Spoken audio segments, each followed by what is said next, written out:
Hello po at maligayang pagbabalik. Narito po ang compilation videos na mula sa Injustice Stories playlist na sana po ay magustuhan po ninyo. Maraming salamat po. Unang video. Itago niyo na lamang po ako sa pangalan na Joy. Ako ay higit na sa 30 taon at kasal ng 7 taon. Nakilala ko ang asawa ko sa trabaho. Isa akong sekretarya ng isang maliit na delivery company at nagtatrabaho naman siya sa kalapit na kumpanya. Halos araw-araw siyang pumupunta sa opisina para magpadala ng package. Kahit tapos na siya magpadala, ay madalas na natili pa siya para tulungan ako at kung medyo busy naman ako, ay dadaan lang siya para kumustahin ako. Para sa akin, wala lang iyon at sadyang mabait lang siya sa akin. Dahil tinutulungan ko din naman siya tuwing nagpapadala siya ng package. Pagkaraan ng 3 buwan, sinabi niya sa akin na kaya siya pumunta ay dahil gusto niya ako makita. Inamin niya na kung ano-anong mga bagay lang daw, gaya ng suklay at ballpen, ang ipinapadala niya sa mga kaibigan niya para lamang may dahilan siya na makita ako. Gustong-gusto niya daw ako at nais niya pa akong makilala ng lubusan, kaya inaya niya akong makipag-date. Wala talaga akong kamuwang-muwang na nagkakagusto na pala siya sa akin. Maraming kumpanya ang pupunta dito sa opisina para magpadala ng mga package, kaya akala ko ay kagaya lang siya ng mga ito. Matapos niyang magtapat ay nagpasalamat ako at sinabing pag-iisipan ko muna ng mabuti. Sinabi ko iyon dahil ayoko naman na masaktan siya. Magmula noon ay dumalas na ang pagpunta niya sa pinagtatrabahuhan ko. Madalas ay nandito siya 2 beses sa isang araw. Nung mga oras na iyon ay nalaman na mga katrabaho ko ang tungkol dito. Kaya nagsimula na ang mga panunukso at pagtutulak nila sa akin na makipag-date sa kanya. Kaya ayon, pumayag na din akong kumain ng dinner kasama siya. Hindi ko ikakailang na mangha ako sa kanya. Isa siyang senior hotshot sa isang malaking kumpanya. Bata pa siya pero nakakalula na ang kanyang sinusweldo. Graduate din siya sa isang kilalang universidad sa bansa. Meron din siyang suot na mamahaling damit at relo na hindi ko napansin noon at mukha siyang mayaman. Ang laki ng pagkakaiba ng estado ng buhay naming dalawa. Ayoko naman na isipin na isa akong oportunista. Dahil sa nalaman kong mayaman siya, kaya sinabi ko sa kanya sa unang araw ng date namin na ayun na ang huling pagkakataon na makikipag-date ako sa kanya. Hinila niya ako palapit sa kanya at tinanong niya ako kung anong big deal doon. Sinuwerte lang naman daw siya, kaya siya yumaman. Wala naman daw halaga ang pera at mas mahalaga ang pagkatao ng isang tao. Nagpatuloy ang panunuyo niya sa akin ng ilang buwan. Sa wakas, matapos ang halos 1 taong paghihintay niya, ay nakumbinsi niya ako na karapat-dapat siya na makatanggap ng matamis na oo. Nag-aya siyang magpakasal pagkatapos ng 1 taon na pagsasama namin bilang magkasintahan. Sa loob ng 1 taon na iyon, nakita ko kung gaano siya kabuti at karesponsableng tao at iyon ang labis na minahal ko sa kanya. Kaya lang, hindi ko naisip na ang mga katangian ding iyon ang magdudulot ng labis na problema sa akin pagkatapos ng aming kasal.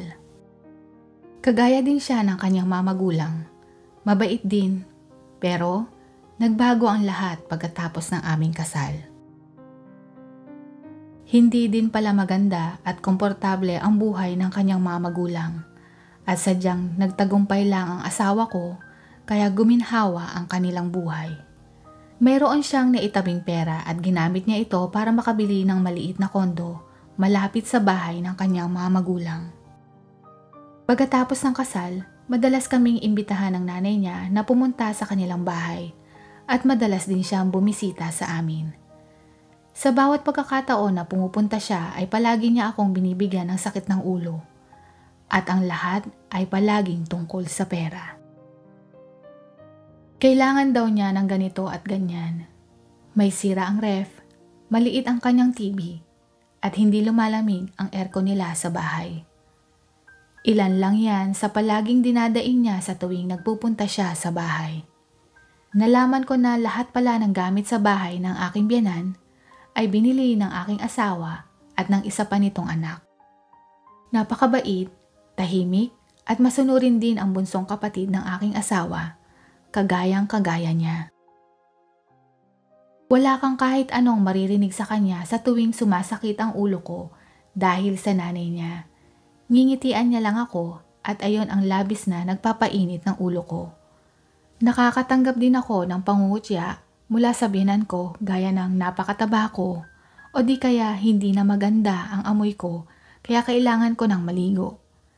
Titigil lang siya at ngingiti kapag nililibre ko siya sa isang restaurant o kaya'y bibilhan ng mamahaling damit at kwintas. Halatang halata mo na sinasadya niya akong inisin. Kaya lang, wala naman akong magagawa dahil nanay pa din siya ng asawa ko. Palagi na lamang isinasawalang bahala ng asawa ko ang mga ginagawa sa akin ng kanyang nanay at palaging sinasabing okay lang ito. Pero hindi nga ito okay sa akin. Malapit na ako masiraan ng utak dahil sa nanay niya. Nagpatuloy ang lahat ng ito kahit nung nagbuntis na ako. Mas lumala pa ang ginawang pang-aabuso ng biyenan ko at madalas ay pinipilit niya akong pumunta sa bahay niya para lang maglinis ng bahay sa kabila ng paglaki ng tiyan ko. Hindi siya titigil hanggang hindi ako sumusuko at yayayain siya na lumabas para mag-shopping. Ang buong akala ko sa oras na manganak ako at magkaroon ng baby ay magiging maayos na ang lahat pero nagkamali ako at mas lalo pang lumala ang sitwasyon. Mas lalong lumiit ang budget namin dahil sa mga dagdag na gastusin para sa anak ko at sa kabila noon ay nagsimula pang humingi ng buwanang allowance ang biyenan ko dahil para sa kanya ang pera ng asawa ko ay pera din niya. Heto namang asawa ko hindi marunong humindi kaya binibigyan din niya ito ng pera. Nakakapang-init talaga ng ulo. Dapat humindi na lang ako nung inaya niya ako noon na makipag-date. Sa sobrang bait at tahimik ng asawa ko, mas pinili na lamang niyang huwag magsalita. Wala man lang siyang ginagawa. Nakakainis. Dumating ang panahon na nagpakasal na ang kanyang nakababatang kapatid. Para sa ating mga tagapanood, huwag kalimutang mag-like at subscribe.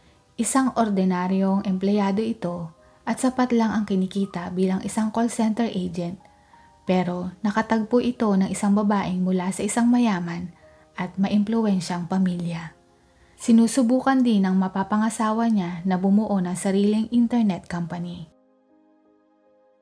Para hindi mapahiya sa pamilya ng mapapangasawa nito, pinahiram ng asawa ko ng pera ang kanyang bunsong kapatid para may ipanggastos sa kasal nito. Pero ayos lang naman ito sa akin dahil naging mabuti naman ang turing ng kapatid niya sa amin. Nakilala ko ang magiging hipag ko bago ang kasal nila at masasabi kong hindi lang siya mayaman, magalang at mabait pa siya. Tinanong niya kung anong pagkain ang gusto naming kainin at pumunta na nga kami sa isang magandang restaurant. Pagkatapos namin kumain ng dinner, napagpasyahan namin na mag-relax-relax habang umiinom ng kape at manood ng pelikula. Napaka-maasikaso at magalang niya sa amin. Nakakapanibago dahil ngayon ko lang naranasan ang bigyan ng ganitong atensyon sa loob ng maraming taon. Muntik na nga akong umiyak pero hindi ko na lamang ipinakita sa kanila. Nagkasundo talaga kaming apat. May puntong nakaramdam ako ng inggit at hiniling ko na sana katulad ko na lang siya. Sana kaya ko ding sabihin yung mga nais kong sabihin, kaso hindi eh. Pagkatapos ng naging kasal nila, ginawa sa kanya ng biyenan kong babae ang mga bagay na ginawa niya sa akin. Pero kakaiba itong hipag ko. Kaya niyang humindi sa aking biyenan at sabihing may ginagawa siya sa tuwing iniimbitahan siya nito sa bahay nila. Kaya niya din na sumagot ng hindi at maayos pa ang aircon sa tuwing magpapabili ito ng bagong aircon. At dahil dito, halos mabaliw ang biyenan ko at palagi itong nagsusumbong sa bunsong anak nito, pero ang laging tugon ng anak niya ay, "Ma, pakiusap, intindihin mo na lamang, pasensya na." Mas lalong kumulo ang dugo ng biyenan ko sa tuwing naririnig ang ganong reaksyon ng kanyang anak. Isang araw, nagsama-sama kaming lahat sa bahay ng biyenan ko.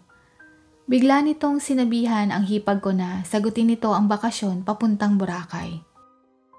"Bakasyon ho? Kahit piso hindi po kayo gumastos para sa kasal namin. Tapos gusto mo sagutin namin ang bakasyon mo sa Boracay? Pasensya na po, wala kaming pera ngayon." Sagot ng hipag ko.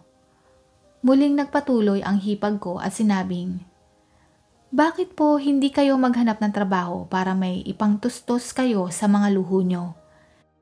Sinayang nyo lahat ng pera na ibinigay sa inyo ng anak nyo. Tapos ngayon, gusto nyo magbuhay reyna? Hinding-hindi ako magiging kagaya nyo. Hindi ko gagawin yan sa mga anak ko." Dagdag ng hipag ko. Wala ni isa sa amin ang nagsalita dahil totoo naman ang lahat ng sinabi niya. Sumigaw ng malakas at pinalayas ng aking biyenan ang hipag ko at umalis nga ito pero kasama kaming lahat. Hindi ko maipaliwanag pero ang sarap sa pakiramdam at muntik pa nga akong pumalakpak sa tuwa. Tinanong ako ng hipag ko kung ginagawa din ba ito sa akin at sumagot ako ng oo. Bukod doon, tinanong din niya ako kung bakit hinahayaan ko lang at wala akong sinabi tungkol dito. Sinabi ko sa kanya na gustuhin ko mang magsalita ay hindi ko kaya. Hindi ako kasing lakas niya. Bumugtong hininga siya at niyakap niya ako. Sabay sabi na kailangan kong subukan. Okay, susubukan ko. Sagot ko sa kanya, "Thank you, sis." Pero may isang pangyayaring labis na nagpabago ng lahat. Sa hindi maipaliwanag na pangyayari, napasa kamay ng biyenan kong babae ang debit card at password ng hipag ko at nag-withdraw ng 220,000 pesos mula dito. Pagkatapos ay ibinalik niya ang card na parang walang nangyari. Kaya lang, ibang klaseng tao ang hipag ko. Hindi siya yung tipong hahayaan ka na lang kapag nakakagawa ka ng mali. Nireport niya ang pangyayari sa bangko at sa pulis. At nung nireview nila ang CCTV, nakita na ang suspect na nag-withdraw ng pera niya ay walang iba kundi ang biyenan namin. Ipinablatay niya ito sa pulis at sinampahan ng kasong pagnanakaw. Pinatawag sa presinto ang biyenan ko na babae para ipaliwanag ang kanyang sarili kasama kaming lahat. Sinabi ng hipag ko na hindi niya mapapatawad ang biyenan ko at bigla na lamang siya nitong sinampal. Pasigaw na sinabi ng biyenan ko na ang kinuha niyang pera ay bayad sa lahat ng nagastos niya sa pagpapalaki sa asawa ng hipag ko. Inakusahan pa nito ang hipag ko ng walang utang na loob at pagiging madamot dahil lamang sa halagang 220,000 piso. Kung tutuusin, kapiranggot lang daw iyon kung ikukumpara sa yaman ng hipag ko. Hindi naman siya inurungan ng hipag ko at sinampal niya ito pabalik. Hindi lang isang beses, kundi 2 sa magkabilang pisngi. Lahat kami, maging ang mga pulis ay nagulat sa ginawa niya. "Sino ka para sampalin ako? Ni minsan hindi ako nasaktan ng mga magulang ko. Mabubulok ka sa kulungan." Pasigaw na sabi ng hipag ko. Sa totoo lang, sa loob-loob ko ay pumapalakpak na ako dahil sa sobra akong nasisiyahan sa nakikita ko. Ang hirap magpigil ng ngiti. Sinubukan na pakalmahin ng biyanan kong lalaki ang hipag ko at humingi ito ng tawad para sa lahat ng nagawa ng biyanan kong babae. Nakiusap ito na kahit ngayon lang ay patawarin ito at nangakong hindi na niya ito hahayaang mangyari. Dahil sa awa sa aking biyanan na lalaki, iniatras ng hipag ko ang kaso. Magmula noon, nanahimik na parang isang piping daga ang aking biyanan na babae. Sinabihan din siya ng aking biyanan na lalaki na sa oras na ulitin niya ang lahat ng kalokohan niya ay hindi ito magdadalawang isip na palayasin ito.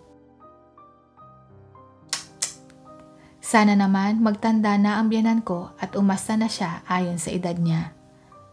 Ako naman, magmula ngayon, maninindigan ako kung ano ang tama at matututo na akong ipaglaban ang sarili ko sa tuwing may sumusubok na umabuso sa akin. Pangalawang video. Mula sa Visayas, ang lahat ng miyembro ng pamilya ng aking asawa. Lahat sila ay masayahin at marunong makisama. Nakakagaan din ng loob kapag kasama sila dahil palagi silang tumatawa. Sila ang paborito kong tao sa mundo, maliban sa ate ng aking biyanan. Nagkakilala kami ng aking asawa sa isang shopping mall. Naalala ko pa kung paano namin pinag-agawan ang nag-iisang laruan para sa aming pamangkin. Para kaming tinadhana sa isa't isa. Sabay naming inabot ang pinakataas na estante para makuha ang laruan. Pero nung makita niya kung gaano ako kadesidido na makuha iyon, ay nagparaya na lamang siya. Sobra akong nagpapasalamat sa kanya dahil sigurado akong matutuwa ang aking pamangkin kapag ibinigay ko na ang regalo sa kanya. Sinabi niya sa akin na kailangan ko daw siya ilibre ng kape dahil sa ginawa niyang pagpapaubaya. At ang hindi inaasahang pagkakataon ay nasundan ng ilang beses na pagtatagpo hanggang sa napamahal na kami sa isa't isa at napagdesisyonan na naming magpakasal. Noong una pa lang ay nagustuhan ko na talaga siya. Nasa kanya na ang lahat ng mga hinahangad kong katangian sa isang lalaki. Palagi niya akong pinapasaya at pinatatawa kahit sa mga corny niyang jokes. Mabait siya hindi lang sa akin, kundi sa lahat ng tao sa paligid niya. Nakita ko ang pagiging magalang niya nung kinausap niya yung isang cashier sa paborito naming coffee shop. Para sa akin, yung mga taong mababait kahit sa mga taong hindi nila kilala ay totoong mabubuting tao. Una niya akong ipinakilala sa kanyang kapatid na babae. At magkapatid nga talaga sila. May pagkaprangka at confident man siya ay hindi nawawala ang pagiging magalang at mapagkumbaba niya. Bilib na bilib talaga ako sa kanya. Minsan nga, naiisip ko na sana kagaya ko rin siya. Lahat ng katangian na pinapangarap ko na magkaroon ay nasa atin niya. Siya ang role model ko. Isang araw, bago ang aming kasal, inimbitahan ako ng magulang ng asawa ko na sumama sa isang salo-salo. Halatang pinaghandaan nila ang tanghalian na iyon sa dami ng potahe na nakahain sa lamesa. Naging masaya ang aming salo-salo at napakarami ang aking kinain sa sobrang sarap nilang magluto. Napakabait ng kanyang nanay at tila ba interesado siya na makilala ako ng lubusan. Madami siyang tinanong tungkol sa akin, pero ginawa niya iyon habang sinisiguro na hindi ako ma-offend sa kanyang mga tanong. Ang gaan-gaan ang pakiramdam ko kapag kasama ko siya.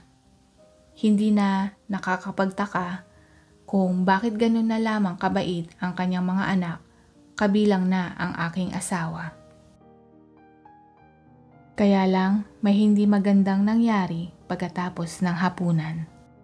Tatayo na sana ako para maghugas ng plato dahil para sa akin ayun ang tamang gawin matapos nila akong paghandaan ng masarap na pagkain. Bukod doon, Palagi ko iyon ginagawa sa tuwing pumupunta ako sa bahay ng mga kaibigan ko. Pero pinigilan at pinaupo ako ng hipag ko. Sinabi niya sa akin na hindi ko daw iyon dapat gawin dahil bisita nila ako. At sumang-ayon din ang asawa ko at sinabing siya na ang maghuhugas mamaya. Medyo nag-aalangan ako nung una pero sinunod ko na lang sila at umupo na ako. Wala doon ang tita ng asawa ko nung nangyari iyon, kaya hindi niya alam ang nangyari. Pero nung lumabas na siya sa banyo, ay nakita niya ang mga hugasan sa lababo. Well, para sa akin, kapag hinandaan ka ng may-ari ng bahay ng masarap na hapunan, ay isang magandang ugali ang paghuhugas ng pinagkainan nyo. Siguro naman tinuro sa'yo ng mga magulang mo yan, tama? Sabi niya sa akin. Namula ako at naghanda na lamang akong tumayo para pumunta sa lababo. At biglang sumingit ang hipag ko. Bisita natin siya. Sinabi din niya na huhugasan ito mamaya ng aking asawa. Bukod doon, bahay daw nila iyon at hindi ng kanyang tiyahin. Huwag mo namang pagsalitaan ng ganyan ang bisita natin. Hindi magandang pag-uugali yan, tita. Sagot niya sa kanyang tiyahin. Nakita kong namutla ang mukha ng tita nila. Ramdam ko na gusto niyang sumigaw, pero sinabi na lang niya na kailangan ko na palang umuwi at saka umalis. Nakita kong nagpigil ng tawa ang asawa ko at ang kapatid niya. Sinabi ng aking biyenang babae na huwag ko daw pansinin ang kapatid niya.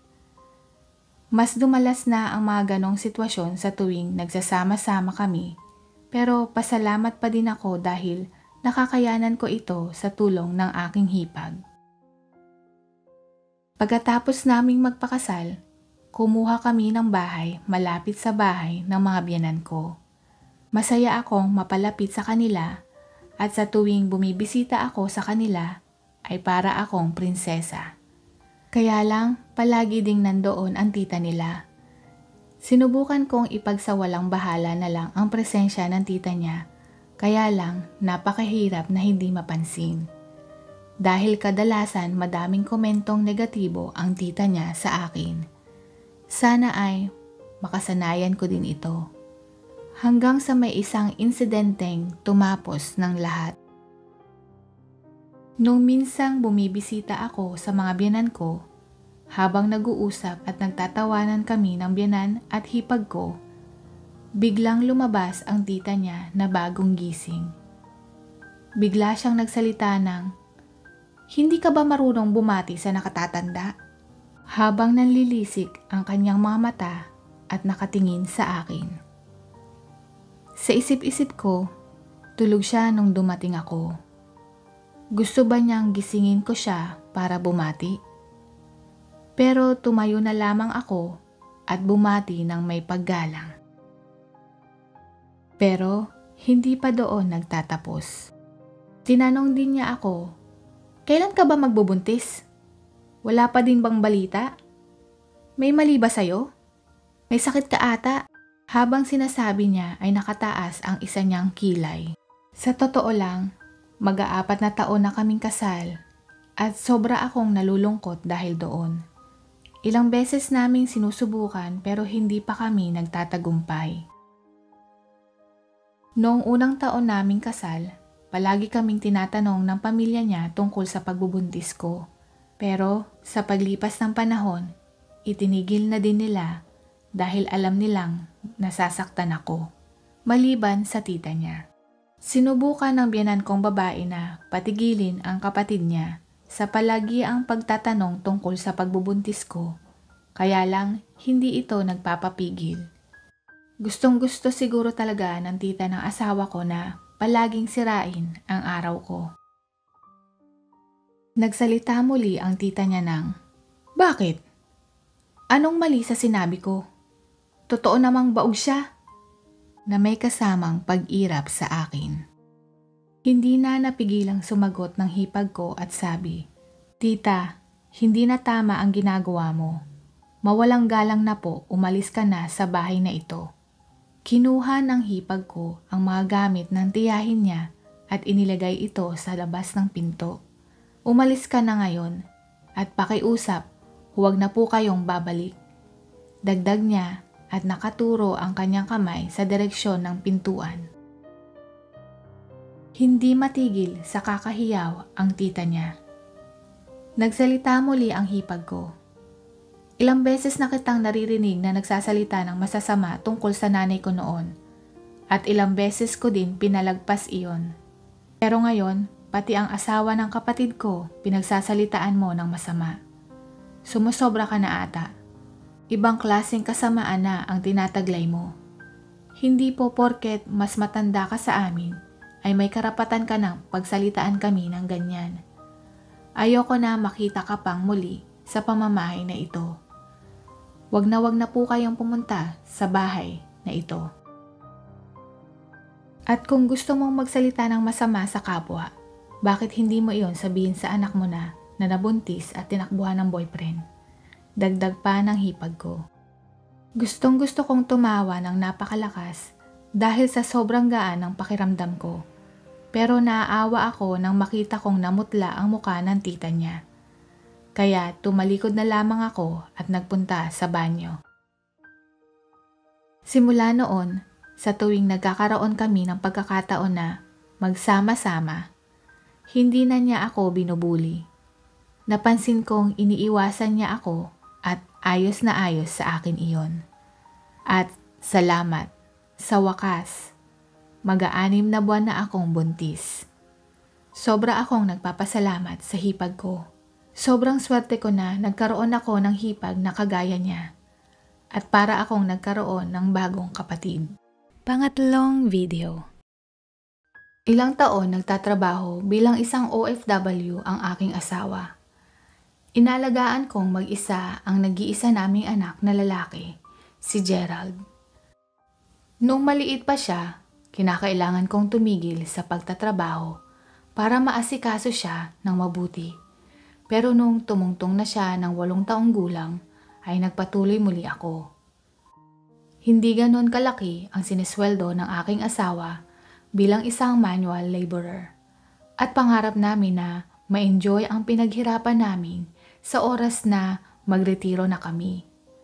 Ayaw din naming maranasan ng aming anak ang lahat ng paghihirap na nararanasan naming mag-asawa noong mga bata pa kami. Nagtrabaho ako ng higit sa 15 taon at noong panahong nakauwi na ang aking asawa ay pareho na kaming nasa 50 taong gulang. Ginugol namin ang aming kabataan sa pagtatrabaho at isang beses sa 1 taon lang kung kami ay magkita, kaya medyo kakaiba ang pakiramdam nung nagdesisyon siya na permanente nang manatili dito sa bansa. Pero mas naging masaya ang aming pamilya.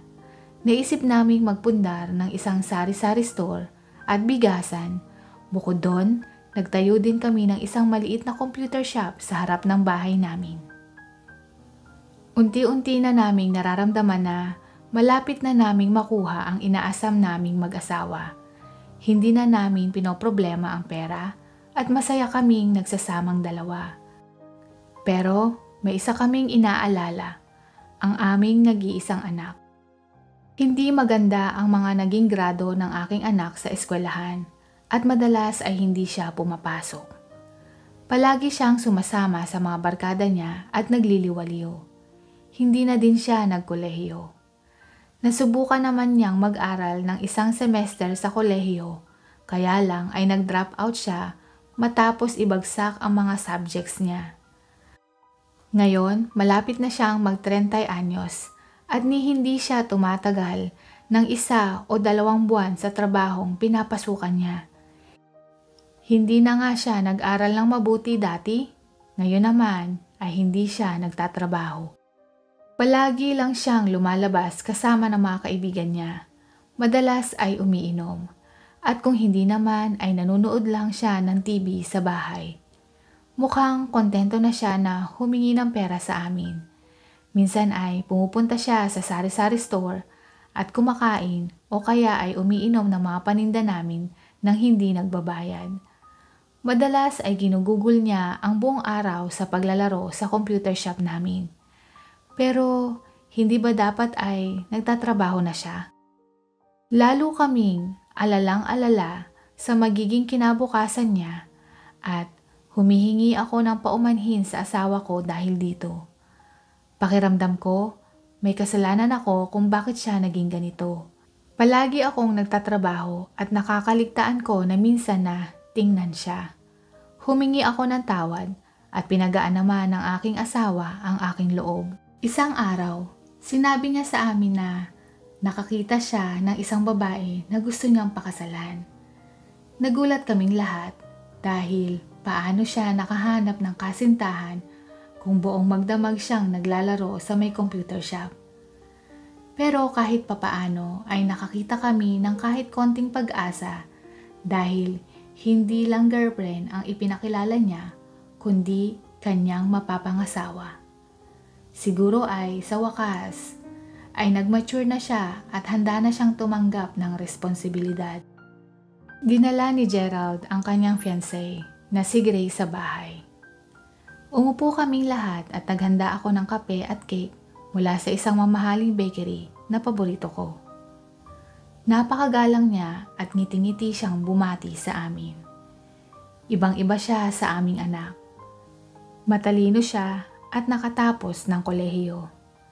Bukod doon, ay nagtatrabaho siya sa marketing department ng isang malaking hotel sa Manila. Nagustuhan namin siya agad at masayang-masaya kami na nagdala si Gerald ng isang normal na babae. Ilang panahon lang ang lumipas ay nagpakasal na silang dalawa at tumira kasama namin. Hindi kami siguradong mag-asawa kung tama ba ang desisyon namin na patirahin sila sa bahay. Pero sinabi ni Grace na gusto daw niyang maging anak namin siya at aalagaan niya daw kami. Kaya pumayag na din kami. Ang kagiliw-giliw at mapagmahal na si Grace ay biglang nag-iba matapos ang kasal. Sinabi niyang gusto niyang magtrabahong muli para mabigyan kami ng komportableng buhay. Kaya pumapasok siya ng napakaaga at umuuwi na ng gabing-gabi. Sinabi niya na kailangan daw niyang manatili ng ilang oras sa hotel pagkatapos ng trabaho para makipagkaibigan sa kanyang mga katrabaho. Kaya pagkatapos ng oras ng trabaho niya ay lumalabas sila at umiinom kasama ang kanyang mga kaibigan o katrabaho. Sa tingin ko, nanatili lang siya doon para makaiwas sa mga gawain dito sa bahay. Kapag darating siya sa bahay, ay madalas siyang lasing at kumukuha ng pagkain at inumin sa ref bago matulog. Iniiwan lang niya ang lahat ng kalat ng pinagkainan niya sa sahig at lababo at dumidiretso sa pagtulog. Kaya tuwing pagising ko ay kinakailangan kong hugasan at linisin ang mga ito.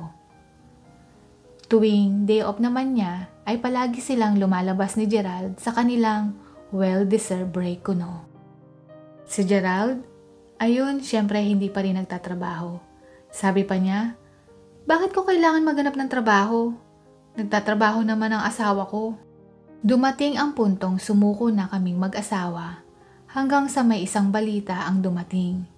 Buntis na si Grace.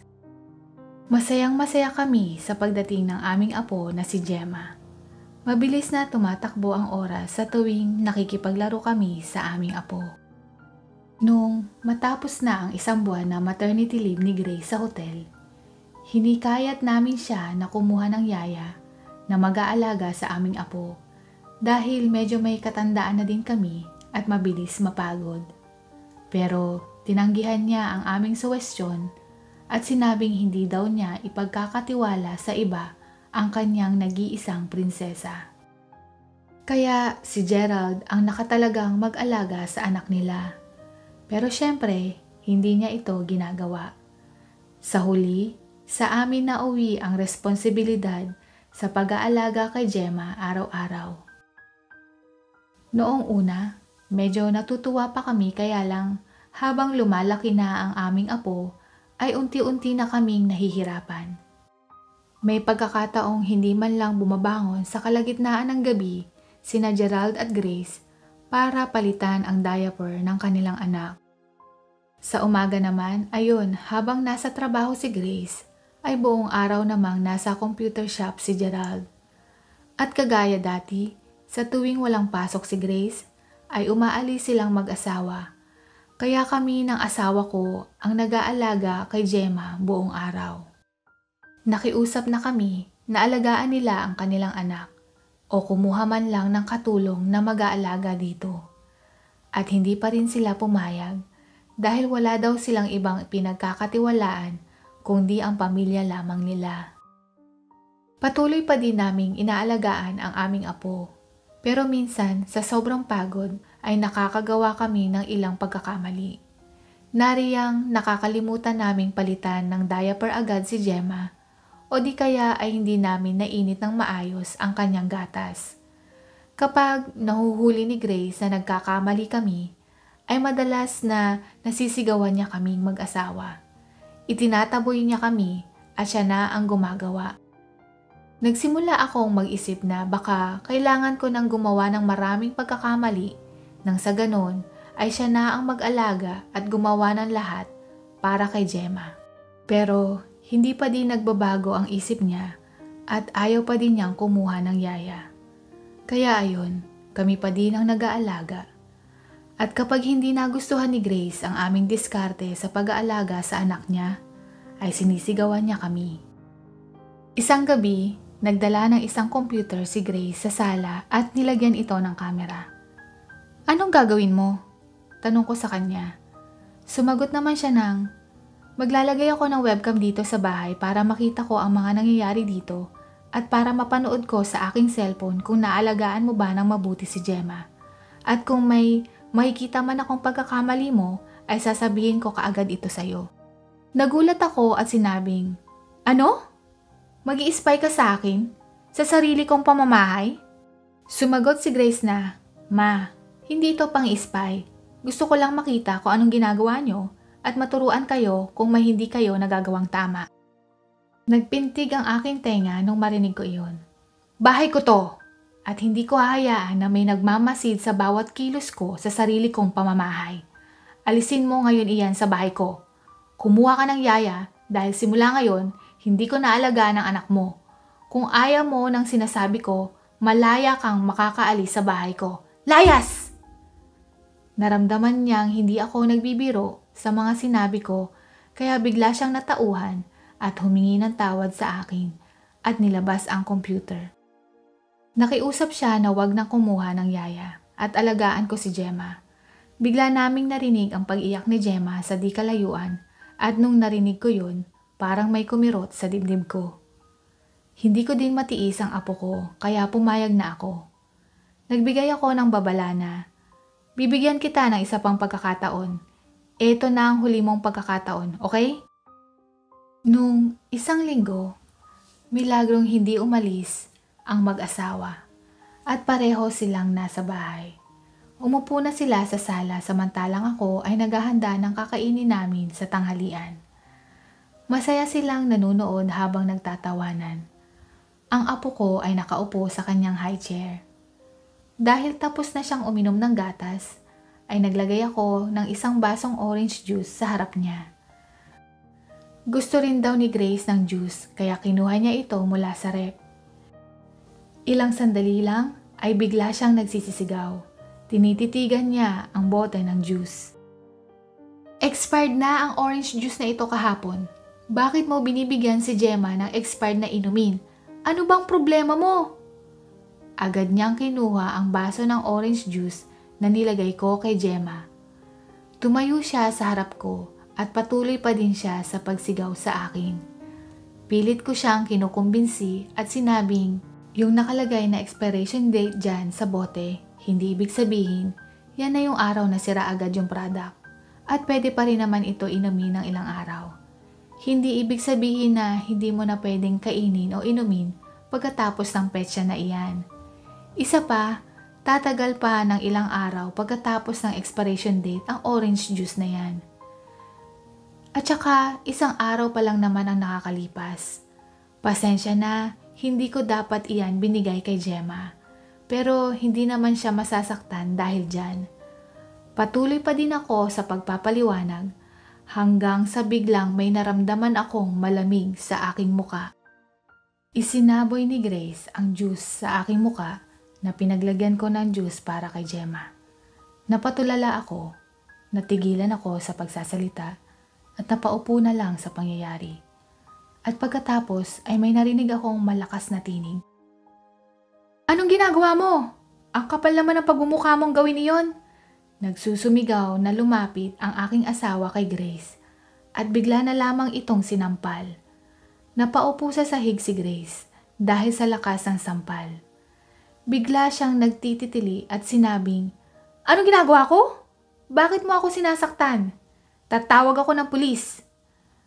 Sumagot naman ang aking asawa, "Tama, tumawag ka ng pulis dahil mukhang may krimen na mangyayari dito ngayon." At sinampal niya muli ito ng napakalakas. Humiyaw uli si Grace at nagsimula na siyang humagulgol. Dali-dali namang sumaklolo si Gerald at inilayo ang aking asawa palayo kay Grace. "Bakit niyo ito ginagawa? Nababaliw na ba kayo? Bakit niyo sinasaktan ang asawa ko?" Sigaw ni Gerald.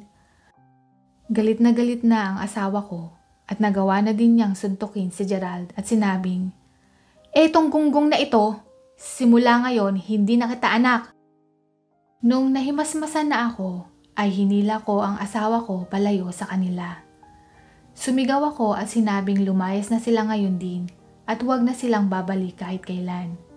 Nagmamadaling umalis ng bahay ang mag-asawa, dala-dala si Gemma at saka nagtungo sa bahay ng mga magulang ni Grace.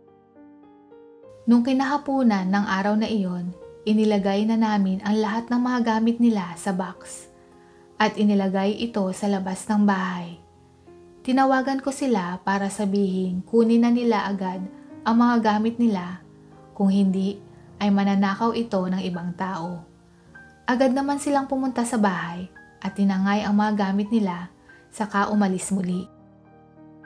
Ilang beses nilang sinubukang tumawag sa amin pero pinatay na namin ang aming mga cellphone. Kinabukasan, nagtungo kaming mag-asawa sa isang ahente ng bahay at sinabing nais naming ibenta ang bahay. At dahil medyo matatagalan pa na mabenta ito, ay pansamantala muna namin ito ipapaupa sa iba. Nakakita kami ng uupa sa bahay namin at nakakita din kami ng isang maliit na condo unit na amin naman inupahan. Noong mismong araw na din na iyon ay nag-impake kami ng aming mga gamit at lumipat na sa kondo. Ilang araw ang nagdaan ay nakatanggap kami ng tawag mula kay Gerald. "Asan kayo? Sino tong mga tao sa bahay?" Sinabi namin na umuupa ang mga iyon at malapit na itong mabenta. Nagwala siya at nagtanong kung saan na daw sila titira. Sumagot ako na doon na sila tumira sa mga magulang ni Grace at saka ko ibinaba ang tawag. Nagpalit na din ako ng SIM card matapos ang aming pag-uusap. Simula noon, hindi ko na alam kung ano na ang ginagawa ng aking anak at ng kanyang pamilya at wala na din naman akong pakialam. Ang importante ay nakakapagpahinga at nag-e-enjoy kaming mag-asawa sa buhay namin. Nakakain namin ang mga pagkain na gusto namin, nakakatulog kami anumang oras namin gustuhin at nakakapunta kami sa mga lugar na nais naming puntahan. Pagkatapos ng halos buong buhay namin na pagtatrabaho, ay sa wakas, natatamasa na namin ang kasiyahang ninanais namin ngayong dapit hapon ng aming buhay. Minsan ay namimiss din namin ang aming apo, pero panandalian na lamang. Makakayanan naman namin ito. Pang-apat na video.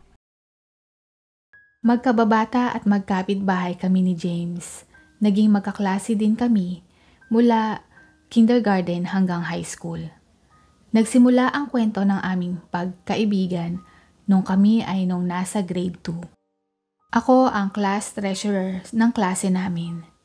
Isang araw, inutusan ako ng aking guro na mangolekta ng 5 piso para sa aming kontribusyon sa nalalapit na linggo ng wika, para pambili ng mga dekorasyon na nakatoka sa aming seksyon. Nakakolekta ako nung araw na iyon sa halos na 60 estudyante sa section namin. Dahil recess namin, inilagay ko ito sa bag ko kasama ng mga lista ng mga pangalang nagbigay para sa kontribusyon.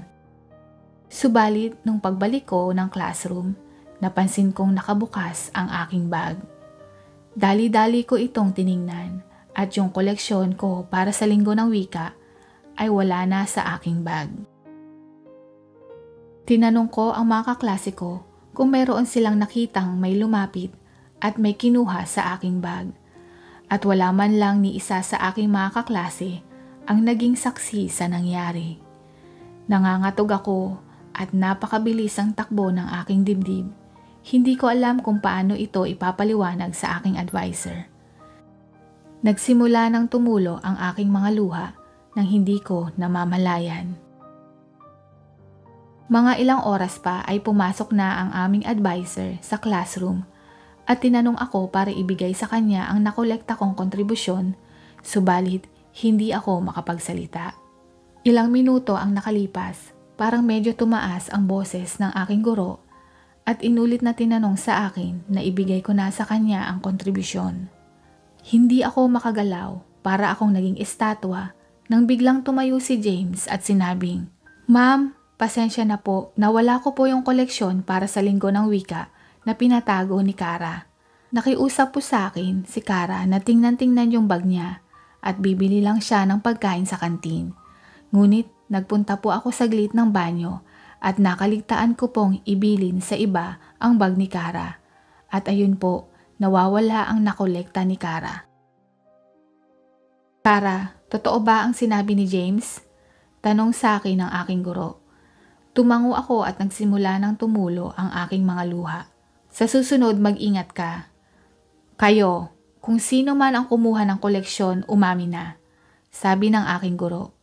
Inutos ng aming guro na buksan ang aming bag, isa-isa at wala ni isa sa seksyon namin ang may salarin at hindi nalaman kung sino ang kumuha. Nung pauwi kami, sabi ni James, "Kara, hahatian kita kung ano man yung nawala sa koleksyon mo."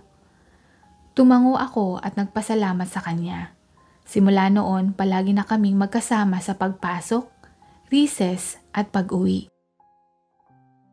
Naghiwalay lang kami ng eskwelahan nung kami ay nagkolehiyo. Kahit magkaiba kami ng kurso at universidad, madalas pa din kaming nagkikita. Palabiro, mabuti, malambing at responsable si James. Pareho namin na prioridad ang aming edukasyon. Kaya naman nag-focus at nag-aral kami ng mabuti at pareho din kaming Dean's Lister sa universidad na pinasukan namin. Nakatapos akong cum laude at si James naman ay magna cum laude. Dahil sa aming achievements, nagplano kami na mag-travel abroad. Nagpunta kami ng Hong Kong ng ilang araw at namasyal. Sobrang saya ng bakasyon namin. At panay din ang kuha ng litrato ni James. Nung panahon na iyon ay napakasaya at napaka-memorable nito para sa amin.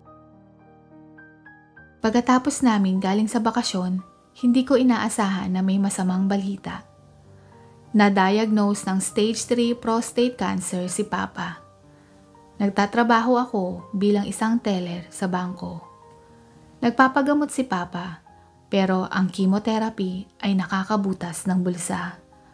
Hanggang sa umabot na nagbebenta na kami ng gamit sa bahay. Nag-alok ng tulong pinansyal si James, ngunit tinanggihan ko ito dahil siya din ang nagpapaaral sa dalawa niyang nakababatang kapatid.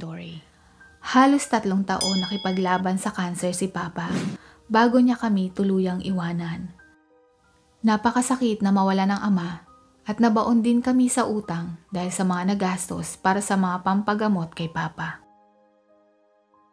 Nag-iisa akong anak, kaya ako ang pumalit bilang breadwinner ng aming pamilya. At nagpa siya akong sumubok maging OFW. Alam kong malalayo ako sa mama ko, ngunit ang sweldo ko ay napupunta lahat sa mga bayarin. Ayaw ko mang iwanan si mama mag-isa, ngunit baka pati ang bahay namin ay kunin din ng bangko kung hindi ito mabayaran. Malungkot ako pero kailangan kong gawin. Tutol man si James sa plano ko pero wala din naman ibang paraan.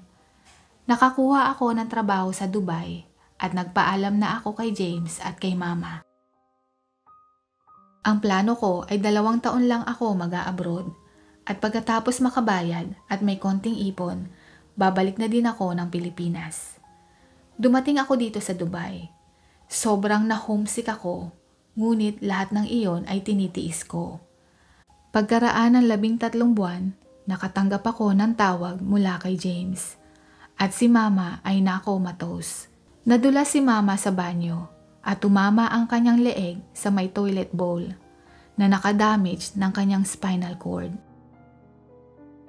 Sabi ng doktor, may 30% ang tsansang magising si Mama. Ang pagkadulas ni Mama ay nagresulta ng tetraplegia, ibig sabihin paralisado mula dibdib hanggang paa. Hindi ako makakilos nung marinig ko ang balita.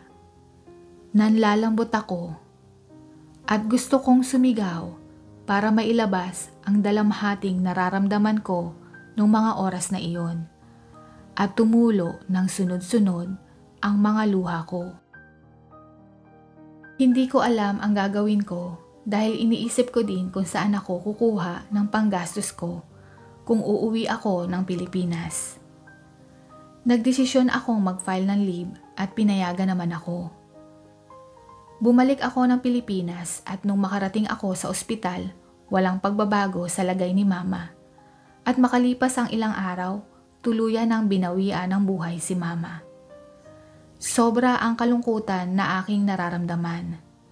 Dahil taon lang ang pagitan nung mawala pareho ang aking mga magulang. Dinamaya naman ako ni James nung mga oras na yon. Pagkatapos mailibing si Mama, nagdesisyon akong bumalik sa Dubai. Tumutol ulit si James na bumalik ako ng abroad pero dahil meron pa kaming bayarin at lubos ang aking pagluluksa, nagpasya pa din akong bumalik sa Dubai. Alam kong nasaktan si James sa desisyon ko at pinaliwanag ko sa kanya na gusto kong magpahilom ng sugat sa pagkawala ng aking mga magulang. Ang paraan ko ng pagluluksa. Naputol din ang ugnayan namin ni James noon. Makalipas ang 3 taon, nag-message si James sa aking social media. Nangamusta at dahil sa tagal ng panahon, hindi kami nagkausap. Bumalik lahat ang aming dating samahan. Sinopresa din niya ako na nasa Dubai din siya mga 6 na buwan na. Sabi niya, sinubaybayan niya ako at sinadya niyang mag-apply dito para makasama ako. Halos mahigit na 2 taon niyang inantay na makatanggap ng trabaho dito. Nagkita kaming muli at naging opisyal na magkasintahan. Bumalik ulit ang aking sigla nung malaman kong nasa tabi ko na si James. Pinag-usapan na din namin magpakasal dahil bawal sa Dubai ang magsama ang babae at lalaki sa iisang bahay ng hindi kasal. Pagkalipas ng ilang linggo, kinasal kami ni James sa Philippine Consulate sa Dubai. Umuwi kami ng Pilipinas para sa aming wedding ceremony na kasama ang pamilya ni James. Nung araw ng Miyerkules, 3 araw bago ang nakatakda naming wedding ceremony, nag-text siya sa akin ng I love you and see you after I pick up our wedding rings. Yung wedding rings na pina-engrave ni James. Ako naman ay nagpunta sa tailor shop para kunin ang aming susuotin sa kasal nang makatanggap ako ng text na sinugod sa ospital si James. Naaksidente ang motor na minamaneho ni James na nabunggo ng bus sa EDSA. Noong araw na ding yun, binawian ng buhay si James. Dali-dali akong pumara ng taxi at nagpunta sa ospital na kung saan isinugod si James. Habang ako ay nasa biyahe, nakabukas ang radyo ng taxi. Hindi ako mapakali at nagsimula akong magdasal. 3:00 ng hapon, sakto naman at nag-broadcast ng prayer ang radio station na naka-on sa taxi. Bigla kong nasabi na, Lord, bakit mo pinararanas ang lahat ng ito sa akin? Ano bang pagkakamali ko na ginawa sa inyo at pinarurusahan mo ako? Sabay hagulgol ng iyak. Nagtataka ang driver at tiningnan niya ako sa rear mirror at sabi, Ma'am, lahat ng pagsubok hindi binibigay ng Panginoon kung hindi mo ito kaya. Manalig lang po kayo at ipagdadasal ko din po na malampasan po ninyo ang pagsubok ninyo. Medyo napagaan niya ang aking pakiramdam at nung makarating ako sa ospital, nadatnan ko si James na nag-aagaw buhay at hiniling na makita ako.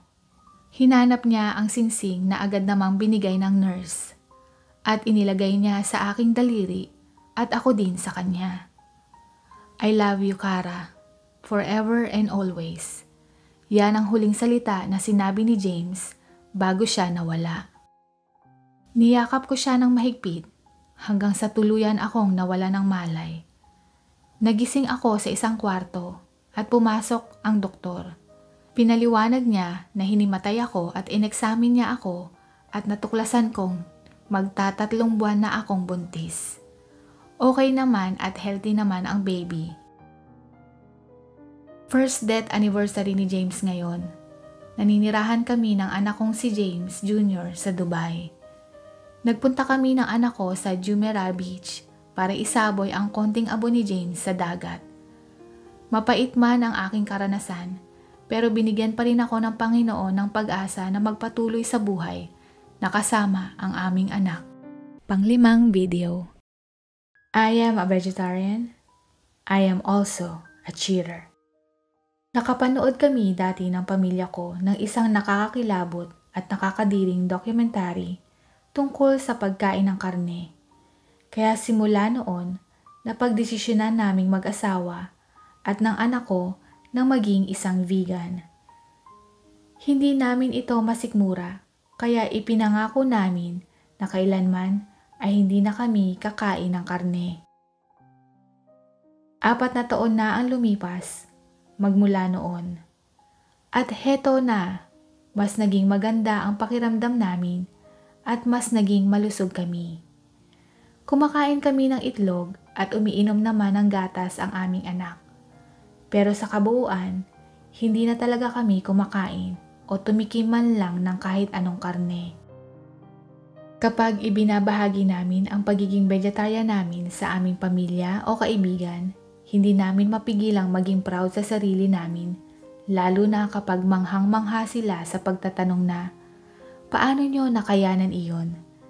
Sinabi namin na dahil iyon sa lakas ng determinasyon namin at disiplina sa sarili. 6 na buwan ang nakalipas.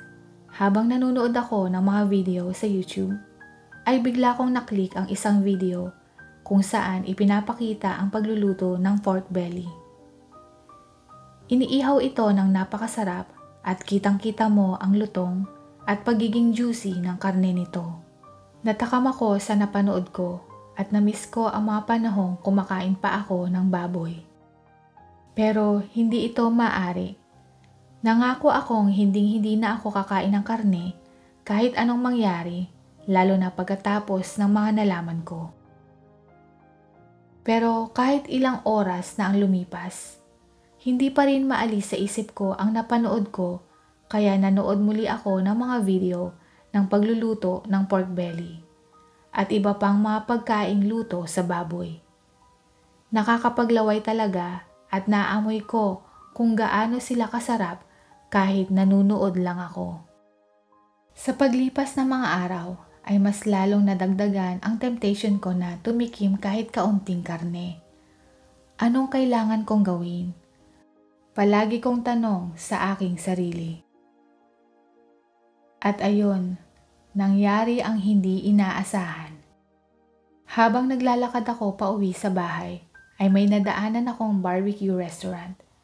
8:00 na ng gabi, nung mga oras na iyon, at tila pinipilahan ito ng masa. Hindi pa man ako masyadong nakakalapit sa may pintuan, ay amoy na amoy mo na ang bango ng iniihaw na barbecue na para bang nag-eengganyo na pumasok ka. Hindi ko alam kung anong nangyari sa akin, pero para ba akong napasailalim ng hipnotismo at tinulak akong papasok sa restaurant. Nakaupo na ako sa isang lamesa nang may lumapit sa aking isang waiter at nagtanong na, "Sir, ano pong order nila?" Dahil na-excite ako, halos pasigaw kong sinabi na, "Siyempre, pork belly!" Nakaubos ako ng 5 order na pork belly noong mga oras na iyon. Walang kanin, walang kahit anong side dishes, tanging pork belly at 3 bote ng alak lang. Pagkatapos kumain ay agad akong bumili ng toothbrush at toothpaste at saka nilinis ang aking ngipin at dila nang sa ganon ay mawala ang kahit anong bakas ng pork belly sa aking bibig. Nag-spray din ako ng madaming pabango sa buong katawan ko para matanggal ang nanuot na amoy ng barbecue sa damit ko. Nagpalipas muna ako ng 2 oras bago tuluyang umuwi sa bahay para makasigurado na hindi nila malalaman ang ginawa ko. Wala naman ni isa sa kanilang nakapansin at dahil doon, nagpatuloy akong kumain ng karne 1 beses sa 1 linggo. Minsan ay kumakain ako ng Texas steak o di kaya ay barbecue baby ribs. Kapag naman napapadaan ako sa isang fast food, ay umuorder ako ng burger na punong-puno ng keso. Ayokong malaman ng pamilya ko na nagpadala ako sa tukso, kaya labag man sa loob ko, pero pinili kong ilihim na lamang ito. Mag-6 na buwan na simula nung nagsimula akong kumain muli ng karne. Gulong-gulo na ako ngayon. Matatawag pa din ba akong vegetarian o semi-vegetarian? Meron bang ganon? Kailangan ba manatili akong ganito? Nababaliw na ako. Ang hirap magtago at magsinungaling sa pamilya ko. Hindi ako kailanman nagtaksil sa asawa ko. Hindi ako ng babae at mahal na mahal ko ang asawa ko at anak ko. Pero itong pagsisinungaling ko, pakiramdam ko ay niloloko ko na din siya.